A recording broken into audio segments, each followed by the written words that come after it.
తాకట్లో ఉన్న మీ బంగారాన్ని విడిపించి ఆ రోజు ఆన్లైన్ రేటుకి కొంటాం. Sharma gold company. Suman TV ప్రేక్షకులకు నమస్కారం. భగవంతుడు ఎప్పుడు ధర్మం పక్షంలోనే ఉంటూ ఉంటాడు. కొన్ని సందర్భాలలో ఇది మన వల్ల అవుతుందా అనే ఒక ప్రశ్న వస్తూ ఉంటుంది. నిజంగా ఈ పరిస్థితిని మనం ఎదుర్కోగలుగుతామా అనే ప్రశ్న వస్తూ ఉంటుంది. మరి ఎవరు సహాయం చేస్తారు? బహుశా మన వాళ్ళు అనుకున్న వాళ్ళు, లేకపోతే మన డబ్బు, మన పలుకుబడి, మనం ఉన్న ఒక అందమైన స్థానం, ఇవేమీ బహుశా అంటే ఆదుకోలేవు. అటువంటి సమయంలో ఖచ్చితంగా భగవంతుడే ఏదో ఒక రూపంలో ఆదుకుంటాడు. అలా ఆదుకోవాలి అంటే మనం భగవంతుడికి దగ్గరగా ఉండాలి. దగ్గరగా ఉండడం అంటే మనం భగవంతుడికి నచ్చే విధంగా ప్రవర్తిస్తూ ఉండాలి. అయితే మనం ఇన్ని మాటలు ఎందుకు చెప్పుకుంటున్నాము అంటే, మహాభారత కురుక్షేత్ర యుద్ధంలో ఈరోజు మనము అంటే యుద్ధానికి సంబంధించి కొన్ని పాత్రల గురించి, ఆ సందర్భాలలో పాండవులు గాని కౌరవులు గాని వాళ్ళు ప్రవర్తించిన తీరు గురించి మనం మాట్లాడుకుంటూ ఉండాలి. కారణం ఏమిటి అంటే, మహాభారతం అంటే కేవలం కథ తెలుసుకుని పక్కన పెట్టేయటం కాదు. ప్రతి ఒక్క సన్నివేశంలో ఎక్కడ మంచి ఉంది, ఎంతవరకు మంచి ఉంది, ఎక్కడ చెడు ఉంది, దాని జోలికి ఎలా వెళ్ళకూడదు, వెళితే ఏమవుతుంది, ఇవన్నీ తెలుసుకోవాలి. అందుకే మహాభారతాన్ని పంచమ వేదం అన్నారు. కాబట్టి ఈ మహాభారతం తెలుసుకోవడం అంటే కేవలం కథ తెలుసుకుని పక్కన పెట్టడం కాదు. ప్రతి ఒక్క సన్నివేశం గురించి చాలా దగ్గరగా తెలుసుకోగలిగితే అందులో ఎన్నో విషయాలు ఉంటాయి. అవి మనకి నేర్పిస్తూ ఉంటాయి. మంచి ఏది చెడు ఏది పోల్చుకోగలిగిన జ్ఞానం ఇస్తూ ఉంటాయి. ఇది కదా అవసరం. ఈరోజు మనం భగదత్తుడి గురించి మాట్లాడుకుందాం. ఈ భగదత్తుడు అన్నవాడు ఎవడు అంటే, మనము ఒక రాక్షసుడు కొడుకు అయినా మళ్ళీ శ్రీ మహావిష్ణువుకి చాలా దగ్గరగా ఉన్నవాడు అని చెప్పుకోవాలి. ఎందుకు అంటే, ఒకానొక సమయంలో ఈ శ్రీ మహావిష్ణువు ఎన్నో అవతారాలను స్వీకరించారు కదా. అయితే ఆయన వరాహస్వామి రూపాన్ని ధరించి భూమి ఎప్పుడైతే ప్రళయంలో అంటే కిందకి వెళ్ళిపోతుందో సముద్ర గర్భంలో, అప్పుడు హిరణ్యాక్షుడు అనే ఒక రాక్షసుడు ఇబ్బంది పెడుతూ ఉంటాడు. అటువంటి సమయంలో భూమాతను, భూమిని పైకి లేపిన స్వరూపం కదా. అలాంటి సమయంలో ఈ వరాహస్వామి భూదేవిని పైకి తీసుకొచ్చారు, ఉద్ధరించారు, రక్షించారు. ఇటువంటి పదాలు మనం వాడిన మొత్తానికి భూదేవిని ఆయన వివాహం చేసుకున్నారు. ఆయన భర్తగా అయ్యారు. అంటే ఏమిటి అంటే, భరించారు, రక్షించారు, జాగ్రత్తగా కాపాడారు అని. ఆ సమయంలో అలా ఆయన ఆ రూపంతో భూదేవితో ఉండడం జరిగింది. కొన్ని ప్రదేశాలలో మనకి ఈ వరాహస్వామి ఆలయాలు కూడా మనకి అందుకే కనిపిస్తూ ఉంటాయి ఎక్కువగా. అలా అవతార స్వీకరణ వెంటనే విడిచిపెట్టడం అన్నది కాకుండా. అయితే అటువంటి సమయంలో ఈ భూదేవికి అలాగే ఈ వరాహస్వామికి పుట్టినవాడు నరకాసురుడు. మరి ఆయన నరకాసురుడు అయ్యాడు కదా. మరి ఆయన అసురుడు అయ్యాడు కదా అంటే, పుట్టుకతో సంబంధం లేకుండా ఆయన ఎక్కడ పెరిగాడు, ఆయన ఎలాంటి వాళ్ళ చుట్టూ ఉన్నాడు, ఎంత చెడు నేర్చుకున్నాడు, ఇది కదా లోపల రాక్షసత్వాన్ని పెంచేది. అలాగే హిరణ్యకశిపుడు రాక్షసుడు, కానీ ఆయన కుమారుడు ప్రహ్లాదుడు భక్తుడు. చుట్టూ ఎంత రాక్షసత్వం ఉన్నా ఆయన శ్రీహరి నామాన్ని అలవాటు చేసుకున్నాడు కాబట్టి మహాభక్తుడుగా మనం ఇప్పుడు చెప్పుకుంటున్నాం, రాక్షస వంశంలో ఉన్న. అలా ఈ నరకాసురుడు ఆయన పెరగటము, లేకపోతే ఆయన రాక్షసులతోనే ఉండటము, చెడు అలవాటు చేసుకోవడం, దీనివల్ల ఆయన రాక్షసుడే అయ్యాడు. అయితే ఈ శ్రీ మహావిష్ణువే కదా మరి. కాబట్టి ఆయన దగ్గర ఉన్న అస్త్రం, వైష్ణవ అస్త్రం ఏదైతే ఉందో అది తన కొడుక్కి ఇచ్చాడు. ఎందుకు అంటే, భూమాత అడుగుతుందట, భూదేవి అడుగుతుంది, మన కుమారుడికి మీ దగ్గర ఉన్న అస్త్రం ఇవ్వండి అని. ఆవిడ అడిగింది కాబట్టి ఈయన ఇచ్చారు. అటువంటి వైష్ణవ అస్త్రం ఏదైతే ఉందో నరకాసురుడు దగ్గర ఉండేది. ఆయన తర్వాత ఆయన కొడుకు భగదత్తుడు, ఆయన కూడా రాక్షసుడుగానే తయారయ్యాడు. వాస్తవానికి భగవత్ సంబంధం ఉన్నా అంటే మనం అందరం కూడా భగవత్ సంబంధంతోనే ఉన్నాం. కానీ ఎంత మంచి అలవాటు చేసుకుంటున్నాం, ఎంత మనలో ఉన్న రాక్షసత్వం బయటికి వచ్చి రాక్షసుల్లా ఉంటున్నాం. పుట్టిన దగ్గర నుంచి అందరం రాక్షసులం కాం కదా. కానీ మనలో ఉన్న భావాల వల్ల, మనలో ఉన్న దోషాల వల్ల మన ప్రవర్తన చెడ్డగా మారిపోతుంటుంది. అలా భగవత్ సంబంధం ఉంది, చక్కగా వైష్ణవ అస్త్రం ఉంది. మరి ఇన్ని ఉన్నప్పుడు వాటిని ఎలా ఉపయోగించుకోవాలి, ఇది కూడా మనం తెలుసుకోవాలి. కానీ అక్కడ భగదత్తుడు మళ్ళీ రాక్షసుడయ్యాడు కాబట్టి వైష్ణవ అస్త్రం అన్నది ఆయన దగ్గర ఉంది.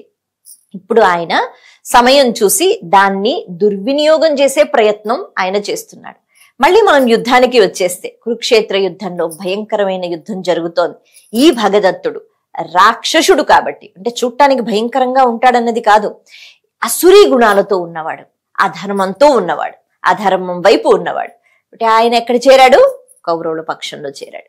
కౌరవులందరూ ప్రతిరోజు మాట్లాడుకుంటూ ఉంటారు కదా, ఈ రోజు ఏం యుద్ధం చేయాలి, ఈ రోజు ఎలా చేయాలి, ఈ రోజు ఎవరినైనా సర్వనాశనం చేసేయాలని. ఈ క్రమంలో ద్రోణాచార్యులు వారిని గట్టిగా అడుగుతున్నట్టే, ఏమిటి మీరు సరిగ్గా యుద్ధం చెయ్యరు, అంటే మీరు మీ ప్రతాపం చూపిస్తే ఈ పాటికి అందరూ చచ్చిపోతారు, మీరు ఎలాగైనా ఈ రోజు ధర్మరాజుతో యుద్ధం చెయ్యాలి అని అన్నారట. అంటే ఆయన అంటారు, సరే చేస్తాను, కానీ అర్జునుడు అక్కడ ఉండకుండా చూసుకో. అర్జునుడు పక్కనే ఉంటే అర్జునుడు అసలు ఎవ్వరి మీద బాణాలు వేయనివ్వడుగా, ఆయన ప్రతాపం చూపిస్తాడు. అలా చేసినట్లయితే నేను ప్రయత్నిస్తానన్నారట. సరే, ఇప్పుడు అర్జునుడిని ఎవరు పక్కకు తీసుకుని వెళతారు అంటే, అలా రా అంటే వస్తాడా? రాడు. అక్కడ ఏదో పెద్ద భీభత్సమైన యుద్ధం జరగాలి, అప్పుడే కదా జరుగుతుంది. అటువంటి సమయంలో అర్జునుడిని పక్కకు తీసుకుని వెళ్ళాలి. అయితే అప్పుడు సుషేనుడు ఆయన ఏం చేశాడు, సరే నాకు బోళంత సైన్యం ఉంది, అలాగే నా మిత్రులు ఉన్నారు, వాళ్ళందరూ కూడా బోళంత సైన్యం నాకు ఇస్తారు, వాళ్లతో అంటే ఇంచుమించు 10,000 మంది సైన్యంతో అర్జునుడిని నేను ఎదుర్కొంటాను, నేను పక్కకు తీసుకుని వెళ్ళిపోయేటట్టుగా, నాతో యుద్ధం చేస్తూ ఉంటాడు కదా, ఉండిపోతాడు, కాబట్టి అప్పుడు మీరు యుద్ధం చెయ్యొచ్చు అని అన్నారట. ఇలా అనుకుంటున్నారు, మాట్లాడుకుంటున్నారు. ఇటువంటి సమయంలో నిజంగానే ఆ 10,000 మంది సైన్యంతో అలా అందరూ ఒక్కసారిగా అర్జునుడి మీద పడిపోతూ ఉంటే, రథసారథిగా శ్రీకృష్ణ పరమాత్మ ఉంటూ ఆయన ఎలాగో యుద్ధం చెయ్యడు కాబట్టి సహాయం చేస్తూ మొత్తానికి అర్జునుడు అలాగా బాణాలు వేస్తున్నాడు. ఎంతని వేస్తాడు? అందరూ కలిసి ఒక్కసారి మీద పడిపోతున్నట్ట. అది ఎలా ఉంది అంటే, ఒక్కసారిగా అన్ని బాణాలు వేసేటప్పటికీ అర్జునుడు ఉన్నాడా లోపల అనే ఒక పరిస్థితి కూడా ఒకసారి వచ్చింది. అంత అద్భుతంగా వాళ్ళు యుద్ధం చేస్తున్నారు. ఇక్కడ ఉన్నది ఒక్కడు అర్జునుడు. వాస్తవానికి ఇలా యుద్ధం చెయ్యవచ్చా? కాదు. కానీ అక్కడ ఉన్నదంతా అధర్మమే కదా. అటువంటి సమయంలో ఒక్కసారిగా మీద ఇన్ని బాణాలు పడిపోతే అర్జునుడు వాయు అస్త్రాన్ని ఉపయోగించాడు. ఆ పెద్ద గాలి వీస్తే ఆ రథం మీద పడిపోయిన పూర్తిగా, అంటే అక్కడ రథం ఉందా, అర్జునుడు ఉన్నాడా అని కూడా తెలియట్లేదట. అప్పుడు ఆ గాలితో ఈ బాణాలన్నీ చెల్లా చెదరైపోతే అప్పుడు బయట కనిపించాడు. ఒకసారి కృష్ణుడికి కూడా భయం వేసిందట, అసలు ఉన్నాడా లేడా, ఊపిరు అందుతోందా లేదా అని. అంటే అంత భయంకరమైన యుద్ధం జరుగుతోంది అక్కడ. ఇక్కడ ఇప్పుడు ఈ అంటే ధర్మరాజుని రకరకాలుగా ఇబ్బంది పెడుతున్నారు. ఎందుకంటే ఆయన పెద్ద యోధుడు, చకచకా బాణాలు వేస్తారని మనం అంతగా వినం కదా. ఆయన కూడా చాలా చక్కగా యుద్ధం చేస్తారు, కానీ అవతల ఉన్నది వీరులు కదా, మరి వాళ్లతో పోటీ పడడం కొంచెం కష్టం. అయితే ఇదిలా ఉంటుండగా అక్కడ ఈ భగదత్తుడు అన్నవాడు బయటకు వచ్చాడు. ఆయనకి ఒక బలమైన ఏనుగు ఉందట, సుప్రతీకము దాని పేరు. అంటే ఒక ఏనుగు పేరుతో పాటు దాన్ని గుర్తించటం జరుగుతుందా? యుద్ధంలో బోళ్ళని ఏనుగులు ఉంటాయి, కానీ ఒకానొక సమయంలో ఈ ఏనుగు ఇంద్రుణ్ణి కూడా ఓడించేసిందట. అంత బలమున్న ఏనుగు అని చెప్తారు. కాబట్టి మనకి ఈ ప్రస్తావన ఉంటుంది. అటువంటి బలమైన, అలాగే చాలా ఏనుగులు అంటే అన్ని ఏనుగులు అలా చాలా క్రూరంగా ఆలోచించి ఉండవు కదా, కానీ ఆ ఏనుగు అలాగే ఉంటుంది. ముఖ్యంగా యుద్ధానికి వాడుతూ ఉంటారు.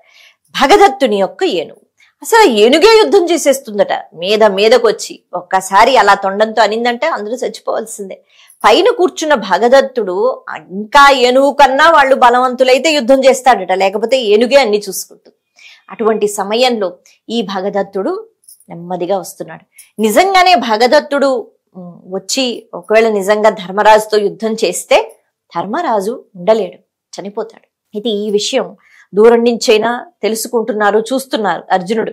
కానీ ఇక్కడ ఎంతమంది ఉన్నారు? వాళ్ళు చావడం లేదు, వాళ్ళు చాలా మంది ఉన్నారు. వాళ్ళందరినీ చంపితే కానీ అక్కడి నుంచి ఇక్కడికి రావడానికి లేదు. ఇప్పుడు ఆలోచిస్తున్నాడు, కానీ ఎంతో శక్తి తెచ్చుకున్నాడు. గబా గబా చక్క చక్క అందరినీ చంపేశాడు.